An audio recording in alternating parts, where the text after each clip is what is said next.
Recorrió obsesivamente las avenidas y callejuelas de Lisboa en busca de un sueño que él sabía realidad. Anhelaba desvelar el misterio, un misterio encarnado en una bella muchacha de hermoso nombre con ecos de fado nostálgico. Hallándome en Lisboa con ocasión de un viaje de negocios, me encontraba sentado en compañía de un amigo portugués en la terraza de uno de los antiguos cafés situado en la parte baja de la principal avenida de la capital. Cuando la tarde comenzó a declinar y se encendieron las primeras luces, advertí que el público presuroso que se desplazaba de una a otra oficina y las gentes que hacían sus compras en las calles del centro comercial iba dejando paso a otra clase de transeúntes que paseaban con indolencia fijando con frecuencia sus ojos en la multitud de turistas o viajeros, que como yo, disfrutaban del atardecer lisboeta. Pronto me di cuenta de que, por las calles que descendían de los barrios altos, iba fluyendo al paseo un cierto número de mujeres que se detenían en las esquinas o vagaban lentamente por las aceras a la espera de que algún hombre se les acercara para solicitar de ellas lo que, más o menos veladamente, ofrecían. Me hallaba en una actitud indolente observando sin poner en ello especial atención el ir y venir de las gentes, cuando caí en la cuenta de que una hermosa morena se hallaba detenida frente a nuestra mesa y me miraba con cierto descaro burlón. Al reparar en su presencia, levantó ligeramente su rostro, y entreabriendo sus labios dijo unas palabras en portugués que no logré entender. Deseoso no obstante de escuchar de nuevo el sonido de su voz y el fluir cadencioso de aquel idioma que en su garganta adquiría matices profundos y oscurísimos, le respondí algo en mi propia lengua.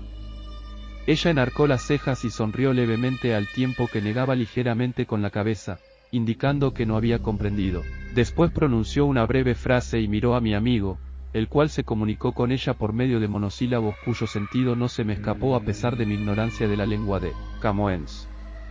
La muchacha volvió a mirarme y sus ojos dejaron traslucir una cierta nostalgia, no sé si profesional o espontánea. Luego dio media vuelta y se alejó perdiéndose entre los transeúntes. Bonita, comentó mi amigo sonriendo ligeramente. Muy hermosa, repuse dejando que mis ojos resbalaran entre la multitud. ¿De qué han hablado? Se ha limitado a ofrecer sus servicios. ¿Por qué se ha negado usted tan rápidamente? Inquirí molesto porque se había permitido decidir por mí. La cifra era evidentemente abusiva. Quizá lo valga. Ninguna vale tanto, repuso mi amigo haciendo una seña al camarero. Al día siguiente, una vez que hube dado fin a las gestiones que podía realizar durante la jornada comercial, y puesto que mi amigo tenía un compromiso, salí del hotel sin rumbo fijo dispuesto a dar un paseo que seguramente finalizaría en alguna sala de juegos del casino de Estoril. Sin que tuviera el pensamiento premeditado de recorrer aquella parte de la ciudad, el caso es que, tras vagar durante cerca de una hora por la Baza, me encontré frente al café en el que habíamos estado la tarde anterior. Una secreta esperanza hizo que me sentara en una de las mesas, y al hacerlo, advertí que se aceleraban ligeramente los latidos de mi corazón. Permanecí cerca de 2 horas con los ojos fijos en las callejuelas que desembocaban en el paseo, y durante aquel tiempo tuve que rechazar numerosos ofrecimientos de toda especie y alejar mediante la dispensa de unas monedas a una gran cantidad de mendigos. En cierto momento creí ver a la muchacha del día anterior del brazo de un hombre, pero cuando la pareja subió a un taxi me di cuenta de que no era la mujer por la que, sin duda, me encontraba allí esperando. Iba ya a levantarme, cuando la vi. Se hallaba detenida en una esquina y conversaba con otra muchacha de la que se despidió a los pocos minutos. Antes de que yo tuviera tiempo de iniciar un saludo con la mano o de que ella pudiera verme, un hombre se le acercó, y tras conversar brevemente, los dos se encaminaron calle arriba tomados del brazo. En aquel momento experimenté un dolor agudísimo igual que si me clavaran una daga en el corazón, y conocedor de aquel síntoma que ya había experimentado otras veces, aunque no de forma tan intensa, me levanté haciéndome el propósito de no volver a pasar por aquella parte de la ciudad. Las múltiples ocupaciones que me habían llevado a Lisboa, y los escasos días de que disponía para llevarlas a cabo, hicieron que durante el fin de semana no tuviera tiempo de pensar en otra cosa que no fueran mis negocios. Considerando que el domingo era el día más apropiado para ello, me dediqué a efectuar visitas a los domicilios particulares y aceptar invitaciones que en días de diario me había sido imposible atender. Cuando por la noche regresaba a mi hotel, diciéndome a mí mismo que solamente lo hacía porque aquel era el camino más lógico y más corto, atravesé la parte baja de la avenida da Liberdade, y aunque caminaba por la acera opuesta a aquella en la que se encontraba el café, no pude por menos de lanzar una ojeada hacia el numeroso público estacionado en sus inmediaciones, y después continué andando un poco más entristecido que antes de atravesar aquella concurrida zona. 2 días más tarde me hallaba nuevamente sentado en la terraza del café cuando alguien se detuvo frente a mí. Alcé los ojos y la vi. Vestía un traje negro y en una de sus manos sostenía un pequeño bolso de piel. Su mano izquierda reposaba sobre su cadera, y, muy lentamente, la dejó caer y tamborileó con los dedos sobre el velador. Yo moví una de las sillas indicándole así que se sentara y ella, tras un instante de indecisión, tomó asiento a mi lado, manteniéndose erguida. Durante unos minutos permanecimos silenciosos, y cuando el camarero se aproximó, ella pidió un café y me dijo algo que no comprendí, pero suponiendo que tenía relación con la bebida, solicité otra copa de coñac. Después nos sonreímos mutuamente sin hablar ni una palabra y la contemplé a mi antojo, mientras ella se dejaba admirar complacida. Al cabo de una media hora, y sin que mediara palabra entre nosotros, nos levantamos y ella me condujo a través de un sinfín de callejuelas hasta lo que probablemente era su domicilio. Allí tuve su cuerpo, pero todavía no comprendía que en el futuro aquello no iba a serme suficiente. Nuestro siguiente encuentro tuvo lugar, como habitualmente, en la terraza del café. Sentados frente a frente conversamos en nuestras respectivas lenguas sin importarnos no comprender palabra de lo que el otro decía. Ella habló largamente, alternando la suavidad con la dureza mientras bebía pequeños sorbos de café y yo le dije que me había enamorado de ella. Mis palabras provocaban una leve sonrisa en sus labios, y, a pesar de que no entendía el sentido de mis frases, sus ojos me dijeron que empezaba a quererme. Cuando nos despedimos en el café, me alejé camino de mi hotel, sabiendo que iba a recomenzar un calvario por el que me había prometido no pasar otra vez. Al desnudarme, mis ojos se detuvieron en la abultada carpeta donde guardaba los documentos y materiales de mi trabajo, y caí en la cuenta de que el día siguiente era el último que me restaba de mi estancia en Lisboa. Cerca de las 8 de la tarde acudí al café de la avenida da Liberdade, y cuando ella se sentó ante mí algo debió notar en mis ojos, porque su rostro se entristeció, y pasando sus manos por encima de la mesa, tomó las mías. Hablamos durante horas, y, de vez en cuando, algún turista próximo a nuestra mesa, y conocedor de ambos idiomas, se quedaba perplejo al escuchar conversaciones tan dispares. Nosotros, no obstante, haciendo caso omiso del significado de las palabras, prestábamos tan solo atención a la entonación y a las pausas. Yo le dije mi nombre y el de la ciudad en que vivía, y ella me habló de algún lugar llamado Barmao. Después, apoyando una mano sobre su pecho musitó, María Diolinda. Muy entrada la noche hubimos de despedirnos. Yo le indiqué con la mano que al día siguiente emprendía viaje en tren, y ella seguramente me preguntó que si volvería. Yo le aseguré que sí, y, abarcando 3 dedos de mi mano derecha, traté de hacerle comprender que regresaría al cabo de 3 meses. Sus ojos se entristecieron, y, volviendo la cabeza, miró en dirección a la callejuela que conducía al barrio alto. Durante los 3 meses que permanecí en mi país, mis sentimientos hacia aquella mujer pasaron por diferentes etapas. Apenas llegado a mi patria, la olvidé casi por completo. El reencuentro con la vida familiar y social, la atención necesaria a mi trabajo, y la confortabilidad de encontrarme entre los míos, abotargaron mis nacientes sentimientos. No obstante, al cabo de algunas semanas, una cierta nostalgia fue haciendo presa en mi ánimo, y el recuerdo del rostro de Diolinda iba surgiendo cada vez con más fuerza en mi alma, de tal modo que, cuando restaban ya escasos días para mi retorno a Lisboa, experimentaba una constante inquietud, y una sola idea presidía mis horas de trabajo y de asueto: volver a ver a María Diolinda. Comprendí entonces que estaba enamorado de ella, y, a la vez que una gran alegría embargaba mi alma, experimenté un profundo temor al considerar la posibilidad de que ella me hubiera olvidado. Probablemente, lo que para mí había constituido un encuentro de características muy especiales, no había sido para ella sino algo habitual y consuetudinario. Pero, otras veces, recordaba nuestra última cita, y evocando el rostro y la sonrisa de la muchacha, sentía que la tranquilidad volvía a mi ánimo al considerar la dulzura con que sus ojos negros me habían mirado por última vez y la tristeza que los embargó cuando nos despedimos en el café de la avenida da Liberdade. La misma tarde en que llegué a Lisboa, desatendiendo obligaciones laborales y deberes de cortesía, me dirigí al café.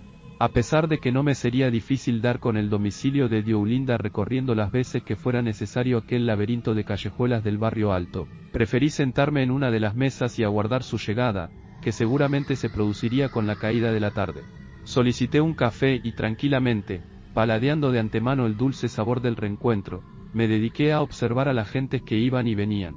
Cuando comenzó a oscurecer y fueron encendiéndose las luces de los escaparates, dirigí mi atención hacia la callejuela por donde la había visto desaparecer la última vez. Poco a poco, comenzó el desfile habitual. Mujeres maduras o muchachas de corta edad iban descendiendo por la empinada callejuela y se perdían entre los transeúntes o se detenían en las esquinas hasta que algún hombre las requería. Más de una vez me pareció reconocer a Diolinda en la figura de alguna de aquellas mujeres, pero cuando se aproximaban a mi mesa o las iluminaba la luz de algún escaparate, me daba cuenta de que ninguna poseía el dulce encanto de su cuerpo ni la hiriente profundidad de su mirada. Recordaba perfectamente al camarero que nos había atendido la última vez, el cual, ajeno por completo a mi observación, iba y venía entre las mesas ahuyentando niños mendigos o gitanas que ofrecían leer la Buenaventura. En cierto momento, una de aquellas adivinas se aproximó donde yo me encontraba, y, diciéndome algo en su lengua, hizo ademán de tomar mi mano. El camarero provocó un gesto para indicarle que me dejase en paz, pero yo sonreí complacido para expresar de aquel modo que no me molestaba lo más mínimo. La gitana tomó mi mano, y observándola con su aguda mirada, comenzó a leer en ella mi futuro. Yo la miraba escuchando sus palabras que en absoluto comprendía, y cuando me pareció que la consulta tocaba su fin, dejé mi mano entre las suyas y ofreciéndole un billete de 100 escudos, pregunté, ¿María Diolinda? La gitana sonrió y repitió el nombre con una entonación que yo no era capaz de imitar. Se guardó el billete de 100 escudos y volvió a escrutar las rayas de mi mano para justificar su ganancia. A los pocos instantes la sonrisa desapareció de sus labios y frunció el entrecejo aproximando más la mano a sus ojos. María Diolinda, repitió cadenciosamente. Yo afirmé con la cabeza. No pude evitar un estremecimiento al contemplar la seriedad que adoptó su expresión. La gitana cerró con sus manos la palma de la mía y pronunció algunas palabras cuyo sentido no comprendí. Uno de los turistas que se encontraba en una mesa próxima pareció dispuesto a traducirme lo que la gitana había dicho, pero yo, al ver la expresión de la adivina, y sin saber exactamente por qué, rechacé cortésmente los servicios de mi compatriota y, levantándome, abandoné el café. Durante gran parte de aquella noche erré por las calles del barrio alto, pero al cabo de varias horas de infructuosa búsqueda, comprendí que, a no ser por un azar, nunca daría con la casa de María Diolinda. Todos los portales me parecían idénticos, y todas las callejuelas similares. Finalmente opté por acercarme a las mujeres que montaban guardia en las esquinas, las cuales me acogían con una sonrisa oscura. María Diolinda, preguntaba anhelante. Ellas permanecían un momento suspensas y luego pronunciaban su propio nombre tomándome del brazo, pero yo, deshaciéndome, continuaba caminando hasta la siguiente esquina, donde volvía a repetir la misma pregunta, postergando citas y descuidando en gran medida los negocios que me habían llevado a Lisboa. Montaba guardia en el café apenas oscurecía. Mis ojos escrutaban la multitud de paseantes que circulaba por las aceras, y cuando por las empinadas callejuelas comenzaba a descender las mujeres que se mezclaban entre los viandantes o permanecían expectantes en las esquinas, mi corazón aceleraba sus latidos y mi vista se agudizaba intentando vislumbrar una cabellera, una forma de andar, un cierto gesto que mi memoria recordaba bien. Al cabo de una semana desesperaba ya de encontrar a Diolinda. Mi amigo portugués, el mismo que había sido testigo de mi primer encuentro con la muchacha, me halló un día sentado en la terraza del café, precisamente a la misma hora en que, pretextando una visita de negocios, había rehusado una invitación suya. La expresión de mi rostro debió alarmarle, porque a pesar de la evidente descortesía en que yo había incurrido, se sentó a mi lado y me preguntó si me encontraba bien. Una vez que le hube narrado lo que me pasaba, pareció tranquilizarse un tanto, y esbozó una ligera sonrisa al tiempo que comentaba. Imagino que no estará usted en disposición de recibir ningún consejo. Sería inútil pedirme que olvide, repuse. De sobra sabe usted que en estas situaciones las frases mejor intencionadas caen en el vacío. Es cierto, admitió. Pero puesto que la muchacha en cuestión no aparece, lo más lógico es pensar que, y perdone la crudeza de mis palabras, ejerce su profesión en otro barrio o que se halla temporalmente retirada. De nada serviría indagar entre sus compañeras. El nombre de María Diolinda es muy corriente, y yo no la recuerdo tan perfectamente como usted, que, por otra parte, no la describiría tal cual es, sino adornada con los atributos que el tiempo y la distancia le han conferido en su memoria. Puede estar seguro de que la recuerdo tal cual era, respondí. Y en aquel momento me dio un vuelco el corazón al ver a una mujer joven que se dirigía hacia nosotros. «Lo ve», declaró mi amigo cuando la muchacha pasó de largo. Con toda seguridad esa joven no tiene nada en común con la que usted busca, y seguramente ocurriría lo mismo si Diolinda se presentara aquí en este instante. ¿Qué quiere decir? que probablemente se sentiría usted decepcionado si la muchacha en cuestión apareciera. Es casi seguro que entre la joven que vimos aquel día y el recuerdo que usted guarda de ella existe una considerable distancia. Seguramente piensa usted que no busco a María de Olinda, sino a una mujer ideal. Esa búsqueda es propia de todos los humanos, observó mi amigo. Nos forjamos un ideal y buscamos aquello que es más parecido a él, y si no lo encontramos procuramos que la persona en cuestión vaya adaptándose al modelo que amamos. No solemos respetar la idiosincrasia de nuestros semejantes, sino que forzamos su transformación hasta que adquieren el mayor parecido posible con aquel paradigma que guardamos en lo más íntimo de nuestro ser. Sus palabras parecen razonables, pero este no es su caso, rió mi amigo. Veamos, si los humanos fuéramos capaces de dibujar sobre un papel con toda exactitud el modelo de hombre o de mujer que constituye nuestro ideal, nos ahorraríamos muchas complicaciones, concluyó. No cuenta usted con una cosa, manifesté yo, y es que la felicidad quizás se halla en el tanteo y en la búsqueda, en ese dolor que produce la inseguridad de no saber si hemos encontrado o no, y para siempre, la persona que se ajusta a ese ideal del que usted habla. ¿Quiere usted decir que la felicidad tiene su base en la inseguridad y en ese intolerable sufrimiento que experimentamos en la duda? Quiero decir, concluí, que, en esta clase de asuntos, el sufrimiento comienza cuando verdaderamente dejamos de sufrir. En ese caso continúe su búsqueda, dijo mi amigo levantándose. Y aun cuando pudiera parecer una crueldad lo que voy a decirle, le deseo que no la encuentre nunca. Dediqué la mañana del día siguiente a resolver los negocios que me habían conducido a la capital y aunque se trataba de asuntos en los que debía conducirme con extrema prudencia, no pude poner en ellos toda la atención que merecían debido a que algo, una idea que no podía precisar, rondaba mi imaginación. De pronto, mientras el taxista que me conducía al hotel manejaba su vehículo como si nos encontráramos en una competición automovilística, un nombre acudió a mis labios, y la fuerza con que el recuerdo se hizo patente me forzó a pronunciarlo en voz alta. «Barmao», exclamé. El conductor me miró a través del espejo retrovisor durante un segundo y después dejó de prestarme atención enfrascado en los avatares de la endiablada circulación. Apenas llegado al hotel, consulté un detallado plano del país, y, tras buscar en el índice, descubrí que aquel nombre que había oído de labios de Linda correspondía a una villa situada a unos 100 kilómetros de la capital. Sin perder tiempo, y olvidando por completo compromisos y citas de negocios, me informé en la conserjería del hotel del modo más rápido para llegar a aquel lugar. Bajé del tren en la estación más próxima a Barmao, y allí tuve que alquilar un vehículo que me condujera hasta el pueblo, puesto que Barmao solo estaba comunicado con el resto del país por medio de una carretera de segundo orden y aquella que llevaba a la estación de Vilaviana Dos Infantes, en la que yo había descendido. Alquilé una habitación en la fonda del pueblo y salí a dar un paseo por los alrededores. Barmao resultó ser una villa de aspecto agradable y limpio, pero tras las fachadas cubiertas de bellos azulejos e historiados escudos de armas, se adivinaba la pobreza consustancial a la provincia portuguesa. Apenas puse el pie en la calle, una legión de chiquillos harapientos y descalzos me asedió en demanda de una limosna, y yo repartí generosamente entre ellos un gran número de monedas hasta que conseguí verme libre de su alborotadora presencia. Recorrí el pueblo con detenimiento, y dejando a un lado las bonitas villas pintadas de colores claros que constituían el patrimonio del núcleo acomodado, me interné por las callejuelas que conducían a la parte baja de la población.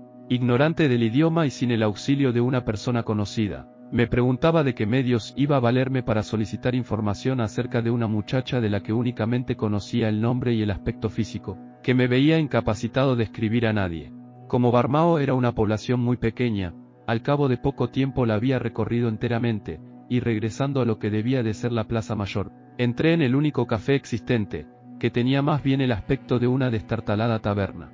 Me senté en una de las mesas, y tras no pocos esfuerzos, logré hacer comprender al dueño del local que deseaba un ligero refrigerio típico de la región y algo de beber. Mis repetidos intentos de hacerme entender llamaron la atención de un grupo de parroquianos que jugaba a las cartas, los cuales no me quitaron la vista de encima hasta que terminé de comer. A los postres, de excelente calidad, por cierto, detuve un momento al camarero, que debía de ser también el dueño, y le dije en mi idioma que estaba buscando a una muchacha llamada María de Olinda. Como el hombre diera muestras de no haberme comprendido en absoluto, repetí mi demanda procurando pronunciar el nombre de la joven dándole la cantarina entonación que tiene en portugués. El dueño sonrió y repitió varias veces el nombre de María de Olinda para demostrar que había entendido, pero después volvió a sumirse en un silencio cazurro. Mediante el relativo auxilio de un pequeño diccionario, le indiqué dificultosamente que buscaba a una muchacha de aquel nombre a la que había visto en el barrio alto de Lisboa. Algunos de los jugadores miraron hacia mí, y el fondista se encogió de hombros, por lo que desistí, momentáneamente, de continuar mi indagación. Regresé hacia la posada, que no se encontraba lejos de la taberna, cuando ya había oscurecido y se encendían las luces de las calles. En 2 ocasiones me pareció que alguien me seguía, pero como al volverme no pude ver sino alguna mujer que salía de una calle lateral portando un cántaro de agua, supuse que era víctima de un error. Al día siguiente me desperté bastante tarde, y al salir de la fonda, una de las mujeres que me sirvió el desayuno me dijo algo que no pude entender en principio. La mujer repitió varias veces lo que parecía ser un encargo, y acompañándome hasta la puerta, me señaló en dirección a la plaza empujándome levemente por el codo. Cuando me encaminaba hacia el centro del pueblo, divisé por encima de los tejados la torre de una iglesia, que me llamó la atención, y desviándome de mi camino, me dirigí hacia allá. Sentado al sol se encontraba el párroco, que, apenas me vio, tomándome por un turista de la capital, vino hacia mí saludándome con jovialidad.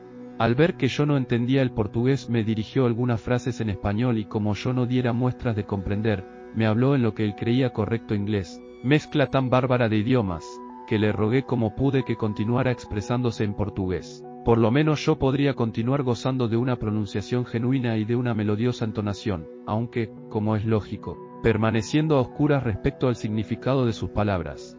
A fin de no perder ninguna de las oportunidades que se me ofrecieran, decidí preguntar al sacerdote por la muchacha que estaba buscando. Al fin y al cabo nadie más indicado que el cura de un lugar para estar al tanto del censo de sus feligreses. Si Deolinda era hija del pueblo o de alguna familia de los contornos, el sacerdote debería de saberlo. Procurando hacer gala del mejor acento de que era capaz, pronuncié varias veces el nombre de María Deolinda, y a continuación el de Lisboa.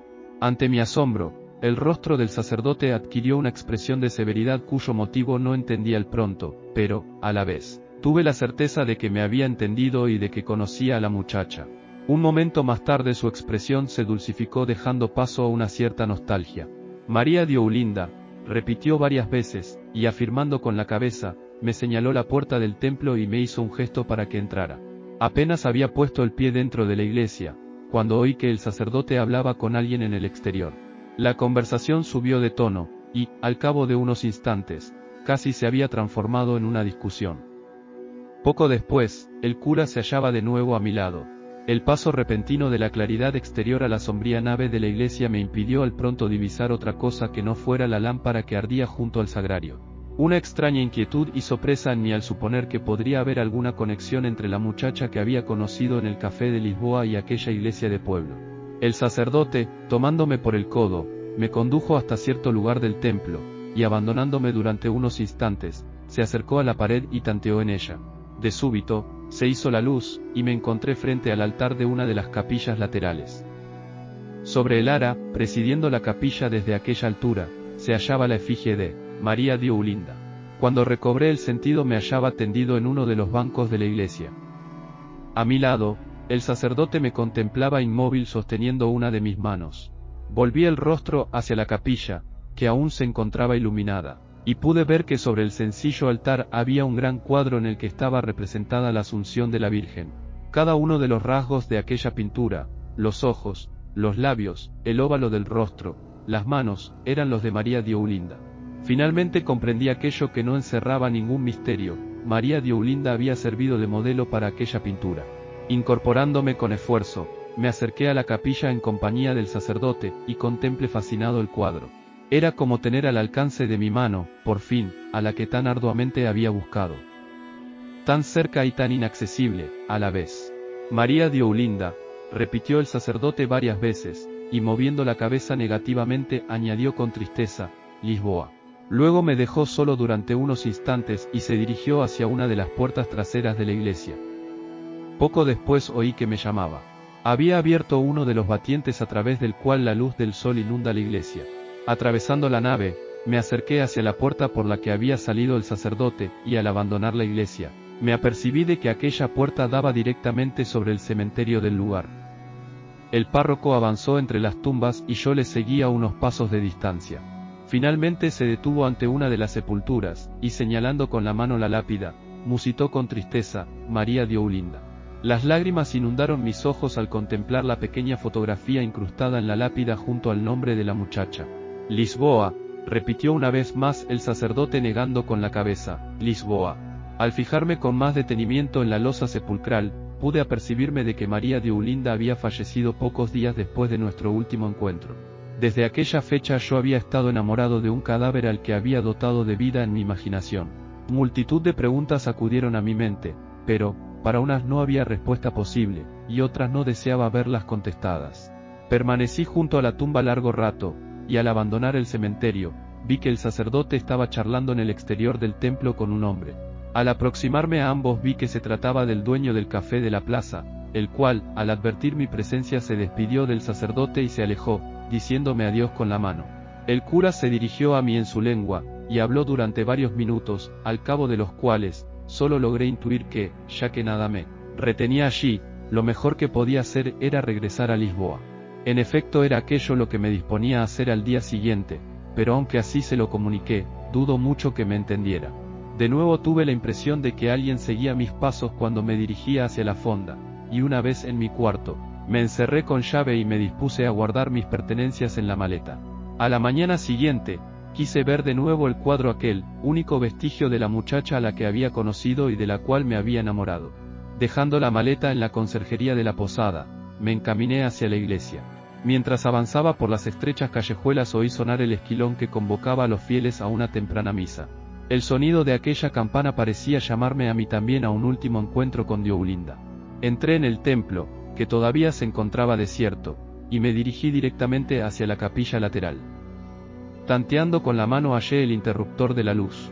Al iluminarse la capilla, me encontré de nuevo delante de la joven que, seguramente, había abandonado una vez su pueblo natal para hacer fortuna en Lisboa. Al contemplar el rostro de María de Olinda no pude contener el llanto. Aparté con la mano la sabanilla que cubría el altar, y sin detenerme a reflexionar, me subí sobre el ara.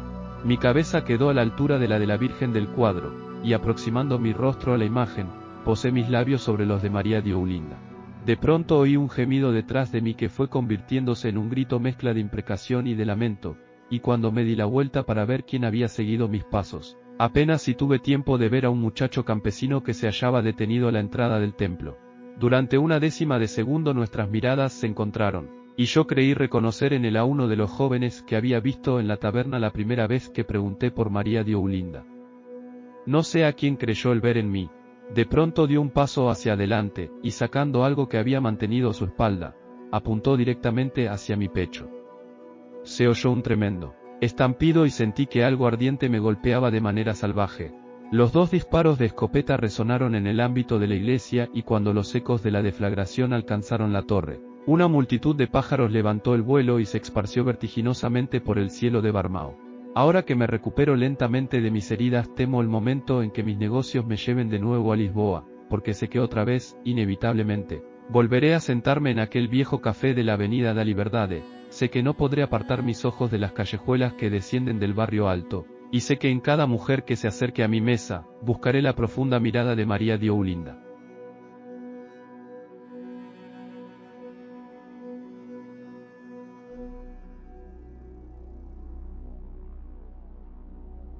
Biblioteca Universal de Buenos Aires.